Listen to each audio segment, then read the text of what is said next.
My favorite trip that second graders take is in the spring, where we go and we muck about in the pond at T-Town. And the kids are absolutely allowed to be 6 and 7 and 8 years old, and they're allowed to get dirty. They're allowed to get their hands into the leaves and pull them apart and find just all the cool creatures. They have to be so quiet, and they have to observe the smallest piece of life, and it just allows them to just stop and be still and look for those tiny little creatures. One trip that I love is when our first graders go to T-Town to Maple Sugar, and they watch the process from tree to pancake, so to speak. It teaches the kids about solids, liquids, and gases. It teaches them about the function of a tree. It's just an incredible experience for the first graders. I feel environmental education just opens up a whole new world for the children. It gives them a sense of empathy about place and about our environment. That empathy leads to behavior change. Kids really care. The things that T-Town makes them aware of, how they become really like little scientists. If T-Town wasn't here, then probably we wouldn't see this great diversity of wildlife, and also I wouldn't go this far, but if some species could become endangered. I either wanted to be a marine biologist or an entomologist. Entomology is with insects like this guy, and marine biology is with fish and aquatic animals. We test the water a lot to make sure it's healthy, and if it's not healthy, then we do everything we can to make it healthier. And so that's why we have lots of crayfish here, because that means healthy water. If we remove the frogs from the ecosystem, then the rest of the ecosystem might collapse.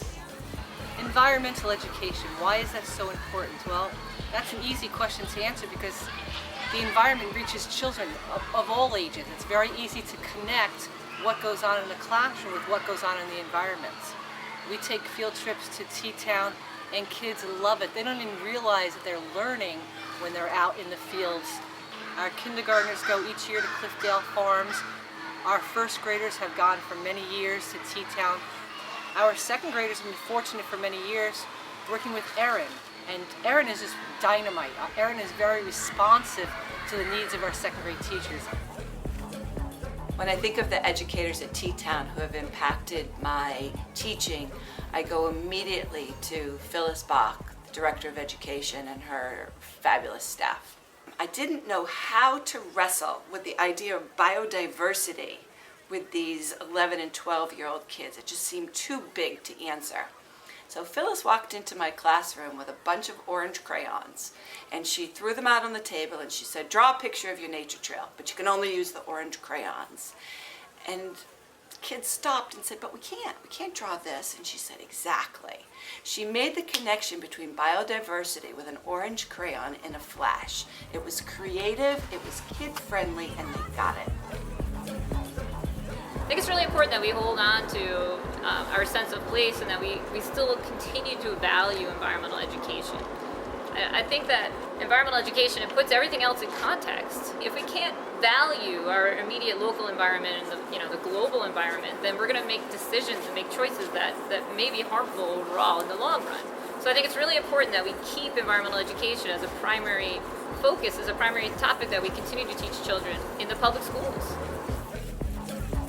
I think we're very fortunate here in Croton that our students are still able to utilize T-Town for trips and for experiences, especially at the young ages. Children really need to get out there in the field. It has such an impact on their learning. And also as a teacher, I feel that the learning just wouldn't be as deep, and my knowledge wouldn't be as deep. Because every time I bring a class to T-Town, I learn something new as well. In the Ossining School District, under these economic times, it comes to a point where we have to make difficult economic decisions. So the decision that our district has made is that, we're going to have to probably cut out the opportunity to give field trips. And that's a really tough choice.